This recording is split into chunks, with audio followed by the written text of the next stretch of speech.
Greetings, everyone. Buenos dias to those in Mexico. I wanted to talk a little bit about the situation between African Americans, um, people from the Caribbean, um, England, black people all over the world who have gone to Mother Africa, who went there for a visit, or they're doing like a sightseeing, not a fact finding mission, or they're possibly going to try to go there and live eventually. Um, some people, YouTubers are posting about their experiences there. Some are negative, some are positive.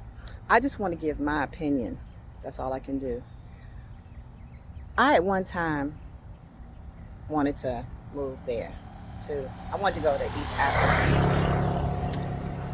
I had developed some relationships, friendships with people there.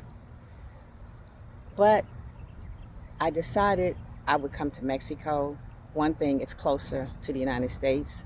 I was bringing my sister, who is 90, trying to find a place that was good for her.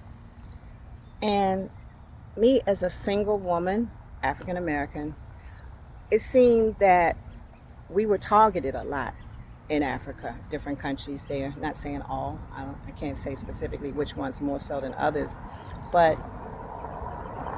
anyone could say that there are a lot of problems going on in these African countries. There was just an election in East Africa wherein I kind of got the gist of it.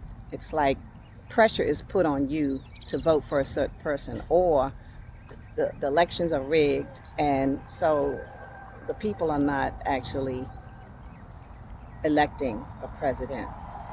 President is electing themselves for another term and haven't done anything when they were in office that term. Those things are troubling to me.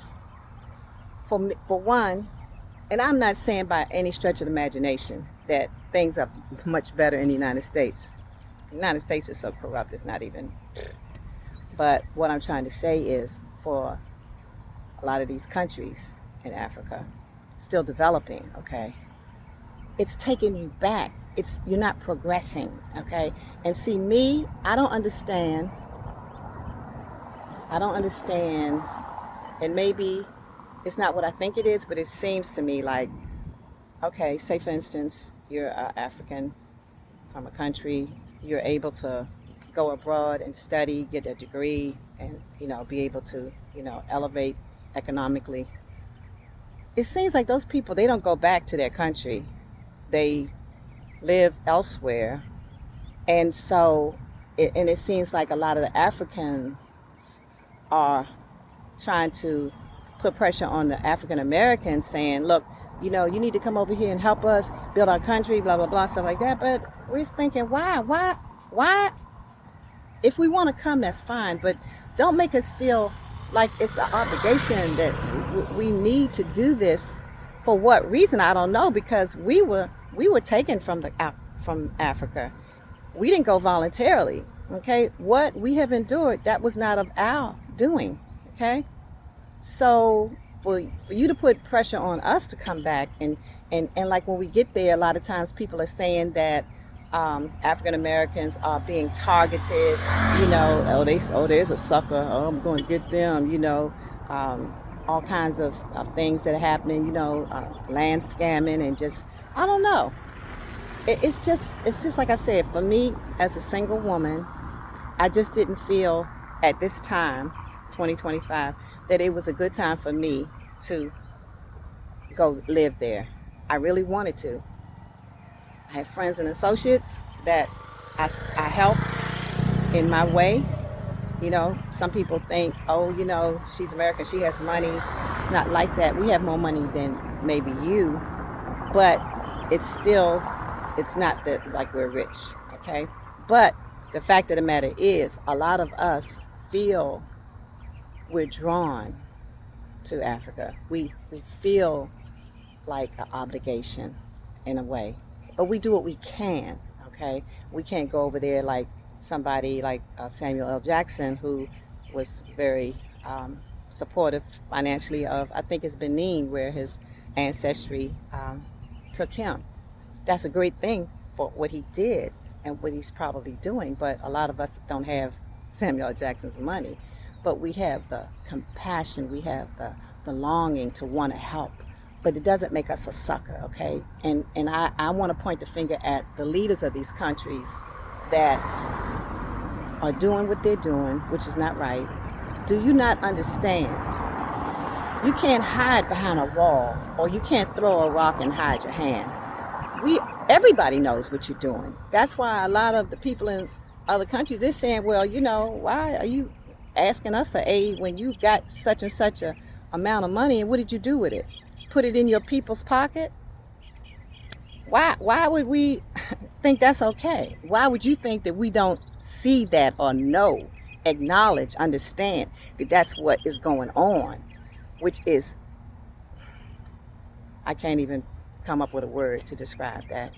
But you all have to do better. The leaders have to do better. The African leaders have to do better.